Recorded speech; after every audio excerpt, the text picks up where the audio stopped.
নমস্কার শ্রোতা বন্ধুরা, কথাকলির গল্প চ্যানেলে আপনাদের স্বাগতম। এই চ্যানেলের সাহিত্যপ্রেমিক মানুষেরা পাবেন ছোট বড় নানা গল্পের সমাহার। চ্যানেলটিকে অবশ্যই সাবস্ক্রাইব করুন এবং নানা রকম গল্প শুনতে থাকুন। এই চ্যানেলের গল্পগুলি আপনি সরাসরি পড়তে পারেন কথাকলির গল্প ফেসবুক পেজে। আমাদের চ্যানেলের আজকের নিবেদন অদৃশ্য জালিয়াতের প্রথম পর্ব। লেখক সুদীপ মুখার্জি। গল্প পাঠে টিনটিন, অন্যান্য চরিত্রে স্নেহা, অর্জুন, রূপম, পাভেল, রক্তিম ও আকাশ। আবহ সঙ্গীত সুমন। পোস্টার আরশি। গল্পটি রেকর্ডিং হয়েছে এনাক্ষী স্টুডিওতে। আজকের নিবেদন আমাদের চ্যানেলের আজকের নিবেদন অদৃশ্য জালিয়াতের প্রথম পর্ব। হ্যালো, কে বলছেন? আমি ভূত বলছি। তোর বড় বিপদ। আগামী কয়েকদিনের মধ্যে তোর পরিবারে নেমে আসবে ঘোর বিপদ। সাবধান, সাবধান। Hello hello hello. উল্টো দিক থেকে আর কোনো উত্তর নেই। গত 2 মাস ধরে কলকাতা শহরে মোট 12 জনের কাছে এই রকম ভুতুরে ফোন গেছে। কারো কোনো বিপদ অবশ্য হয়নি, কিন্তু এই ফোন শহরে ত্রাসের সৃষ্টি করেছে। সবারই উৎকণ্ঠা, এই বুঝি তার মোবাইলে ভুতুরে ফোন এলো। এই ধরনের ফোনের কারণ কি? নিছক রসিকতা করে মানুষকে বিব্রত করা, নাকি এর সঙ্গে কোনো ঘটনার যোগসূত্র আছে? এই ভুতুরে ফোন যায় রাত 9টার পর। যে নম্বর থেকে ফোন আসে তা কখনো 7, কখনো 8, কখনো বা 12 ডিজিটের। কোন নেটওয়ার্কের নম্বর তা ধরা যাচ্ছে না, বা সেই ফোনের কোনো লোকেশনও ট্র্যাক করা যাচ্ছে না। নম্বরগুলো বড়ই অদ্ভুত। কখনো 6666666, কখনো 00000000, কখনো 0 1 2 3 4 5 6 7 8 9 1 2। পুলিশের সাইবার ক্রাইম বিভাগ, মোবাইল সংস্থা সবাই ভুতুরে ফোনের ঠেলায় জেরবার। কোনো হদিশ পাওয়া যাচ্ছে না, অথচ এই ভুতুরে ফোন শহরের লোকজনের মনে রীতিমতো ভয় ধরিয়ে দিয়েছে। কেউ কেউ আবার 9টার আগে থেকে মোবাইল ফোন বন্ধ করে দিচ্ছে, ভাবছে এই বুঝি তার ফোনও বেজে উঠছে। বেলা 12টা বাজে। লালবাজারের গোয়েন্দা বিভাগে আমাদের অফিসে আমি আর অপাদি ওরফে অপরাজিতা চক্রবর্তী এই ভুতুরে ফোন নিয়ে আলোচনা করছি। এই কেসে অপাদিকে ডাকা হয়েছে। আমার এই গোয়েন্দা বিভাগের চাকরির বছরখানেক পর বনগাঁয় মামাবাড়ির ওখানে জাল ওষুধের কেসের সময় থেকেই অপাদির সাথে আমার পরিচয়। অপাদির হাজবেন্ড রণদীপ চক্রবর্তী অবশ্য এসিপি। অপাদি নিজে ক্রাইম ব্রাঞ্চের দক্ষ অফিসার। আর সত্যি বলতে কি, অপাদির সাথে বিভিন্ন কেসে অ্যাসিস্ট করে আমিও অনেক কিছু শিখেছি এবং এই বিষয়টিকে রীতিমতো ভালোবাসতে শুরু করেছি। আর অপাদি মানুষটিকে নিয়ে তো কোনো কথাই হবে না। এসিপি স্যারের স্ত্রী বলে যে তার পায়াভারী ব্যাপার থাকবে তা একদমই নয়। প্রথম দিন থেকেই আমি বয়সে অনেকটা ছোট বলে আমাকে তুই তুকারি করে এবং ছোট ভাইয়ের মতন স্নেহ করে। কাম নাই, দুইজনে বইয়া বইয়া খালি গুজুর গুজুর ফুসুর ফুসুর করতেছে। হুড়মুড়িয়ে ঘরে ঢুকে বেশ রাগের সাথে কথাগুলো বললেন আমাদের ডিপার্টমেন্টের বস বাচ্চু দত্ত। আমাদের থেকে অনেকটা সিনিয়র, কিন্তু পুলিশ বিভাগে তিনি সর্বজনীন বাচ্চুদা। আর তার বাঙাল ভাষার কথোপকথনের জন্য তিনি অত্যন্ত জনপ্রিয়। আমি জিজ্ঞেস করলাম, কেন, আবার কি হলো? চাকরি যাওয়ানের কল হইছে। আরে কি হলো সেটা বলবেন তো আগে। বলল অপাদি। ভূত আমার পেছনে পড়ছে। তোমরা দুই মক্কেল অনেক কেস নাকি সলভ করছো, অথচ এই কেসখানা সলভ করতে পারতাছ না।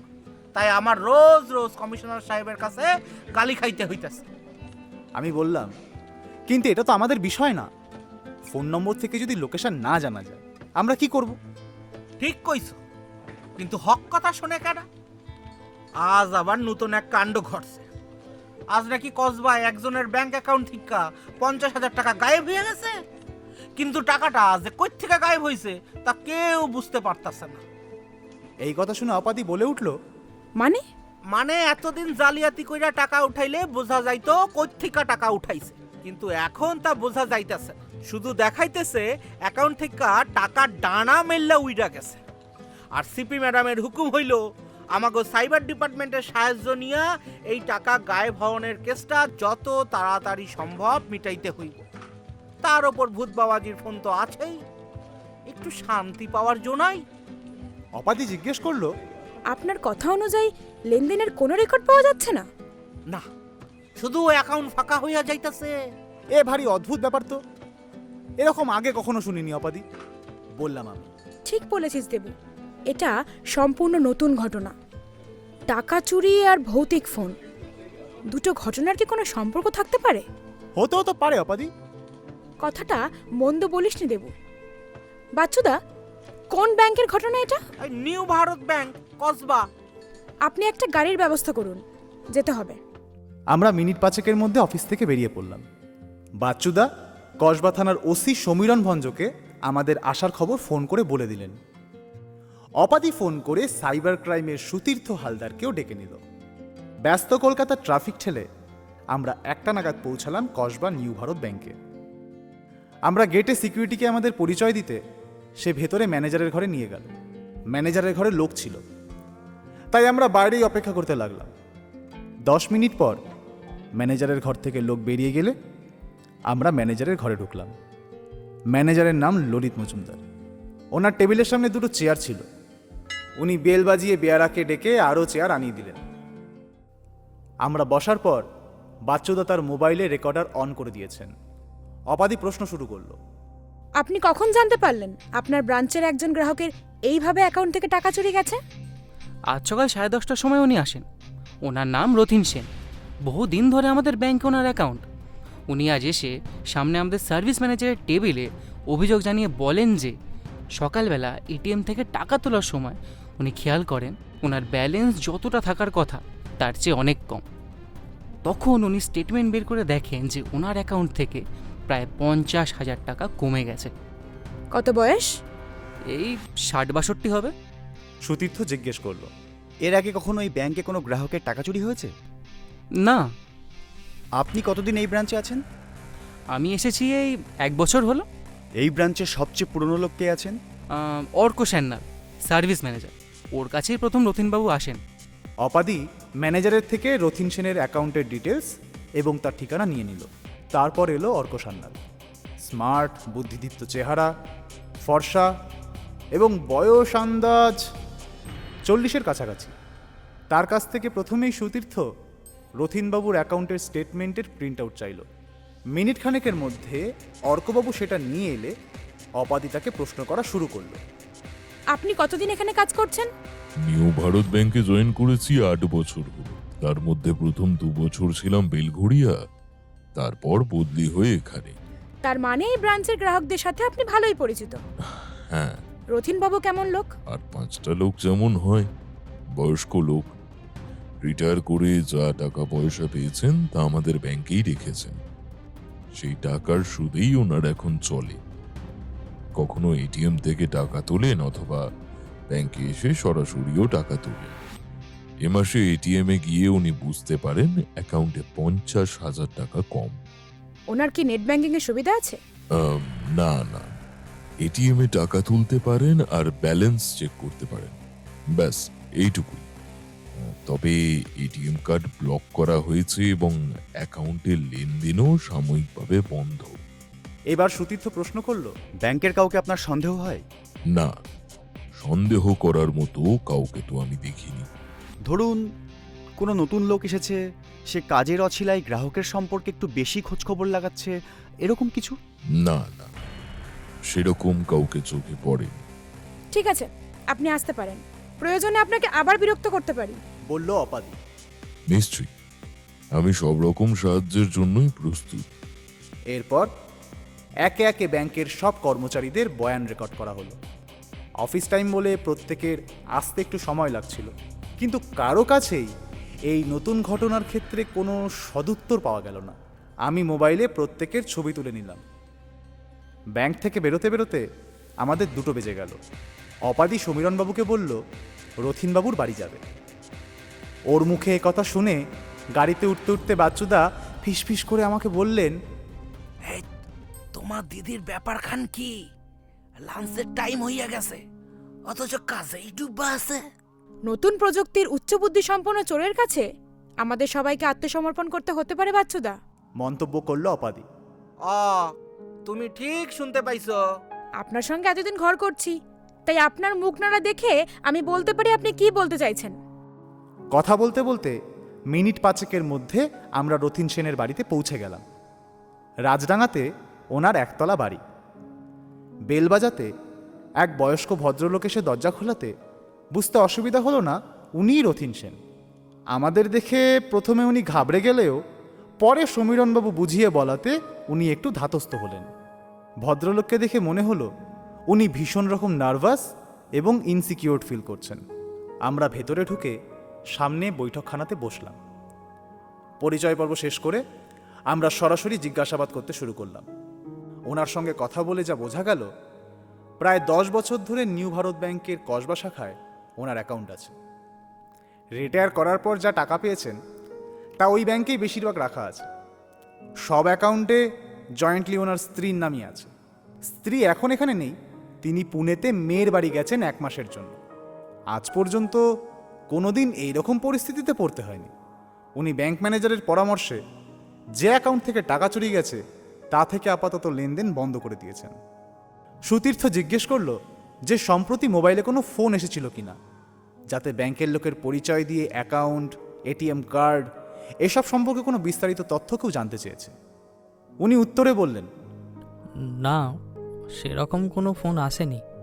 আর এ ব্যাপারে আমি জানি, কারণ এরকম তথ্য চেয়ে প্রচুর লোকের টাকা গায়েব হয়ে গেছে। শুধু তাই নয়, আমার যে অ্যাকাউন্ট থেকে টাকা কেটে গেছে তার কোনো মেসেজ মোবাইলে আসেনি। বাচ্চুদা সব কথোপকথন রেকর্ড করে নিলেন। আমি ভদ্রলোকের ছবি মোবাইলে তুলে নিলাম। আমরা বেরোনোর সময় উনি আমাদের কাছে অত্যন্ত বিনীতভাবে আবেদন করলেন এই কেসের যেন সমাধান হয়। রিটায়ার করে পাওয়া টাকা ব্যাংকে গচ্ছিত রেখেই ওনাদের বাকি জীবন চলতে হবে। এভাবে টাকা চুরি হয়ে গেলে লোকে ব্যাংকে টাকা রাখতে ভরসা পাবে কি করে? বাচ্চুদা সিনিয়র বলে উনি ভদ্রলোককে আশ্বস্ত করলেন। আমরা ওনার বাড়ি থেকে বেরোলে সমীরণবাবু চলে গেলেন থানার দিকে। আমরা চললাম লালবাজারের উদ্দেশ্যে। গোটা রাস্তায় অপাদি একটাও কথা বলল না। ও চুপ করে কি যেন ভাবছে। আমরাও আর ওকে বিরক্ত করলাম না। অফিসে ফিরে আমরা যে যার কাজে ব্যস্ত হয়ে পড়লাম। সেদিন আমি বাইক আনিনি। অপাদি আমাকে বলল, আমার সাথে যাস দেব, তোকে নামিয়ে দিয়ে তারপর আমি যাব। অফিস টাইমে যানজট পেরিয়ে বাইপাস দিয়ে গড়িয়া পৌঁছাতে 7:30 বেজে গেল। ফরতাবাদে আমাদের বাড়ি আসার শর্টকাট রাস্তা ধরে আসতে গিয়ে পাড়ার মোড়ে স্বপনদার চায়ের দোকানে অপাদি গাড়ি দাঁড় করালো। যখনই ও এদিকে আসে, স্বপনদার দোকানের বিখ্যাত চাও 1 কাপ খাবেই। চায়ের কাপ হাতে নিয়ে আমরা দোকানের পাশের গলি দিয়ে পুকুর পাড়ে এসে বসলাম। চারপাশ বাঁধানো পুকুর পাড়ে বসে চা খেতে খেতে ঠান্ডা হাওয়া উপভোগ করতে বেশ লাগে। এদিকটা আমার পাড়ার পেছন দিক। এই দিক দিয়ে আমাদের পাড়ায় ঢুকলে গোবিন্দ রায়ের বাড়ি প্রথমে পড়ে। ভদ্রলোক ও তার স্ত্রী সল্টলেকে ছেলের কাছে থাকেন। এই বাড়িটি ভাড়া দেওয়া। মাস 2 হলো একটি পাঞ্জাবি ছেলে ও তার বিজনেস পার্টনার পুরো দোতলা বাড়িটা ভাড়া নিয়েছে। পাঞ্জাবি ছেলেটির নাম হরভিন্দর আর পার্টনার বিহারের ধীরাজ কুমার। দুটি ছেলেই আমাদের পাড়ায় অল্প কদিনের মধ্যেই বেশ পরিচিত হয়ে উঠেছে। ছেলেগুলো লোকের সাথে মিশতে জানে, ভদ্র ও শিক্ষিত ছেলে। কম্পিউটারের ব্যবসা ওদের। অপাদি দেখছি আজ বেশি কথা বলছে না। আসলে নতুন রহস্য নিয়ে ও বেশ চিন্তিত বোঝা যাচ্ছে। আমাদের চা খাওয়া শেষ করে কিছুক্ষণ বসে রইলাম, তারপর উঠে পড়লাম। গাড়ি স্টার্ট দিয়ে কিছুটা এগিয়ে গোবিন্দবাবুর বাড়ির সামনের মোড়ে ঘুরতেই দেখি রাস্তার উল্টো দিক থেকে হরভিন্দর আর ধীরাজের টাটা সুমো এসে ওদের বাড়ির দরজায় দাঁড়ালো। ওরা প্রচুর শপিং করেছে, সেসব জিনিস গাড়ি থেকে নামাতে ব্যস্ত। আমাদের গাড়ি পাশ দিয়ে যাবার সময় ওদের দিকে হাত নাড়ালাম, ওরাও প্রত্যুত্তরে হাত নাড়ালো। আমাদের বাড়ির সামনে এসে অপাদি গাড়ি দাঁড় করালো। আমি গাড়ি থেকে নেমে অপাদিকে বাড়িতে আসতে বললাম। উত্তরে দিদি বলল, বাড়িতে কি কাজ আছে, অন্যদিন আসবে। কথাকলি গল্প চ্যানেলের আজকের নিবেদন এখানেই শেষ হলো। আমরা শীঘ্রই উপস্থিত হব এই গল্পের পরবর্তী পর্ব নিয়ে। আজকের পর্বটি আপনাদের কেমন লাগলো তা অবশ্যই কমেন্ট করে জানাবেন। আমাদের চ্যানেলটিকে অবশ্যই সাবস্ক্রাইব করুন এবং গল্পগুলি সরাসরি পড়ে ফেলুন কথাকলির গল্প ফেসবুক পেজে।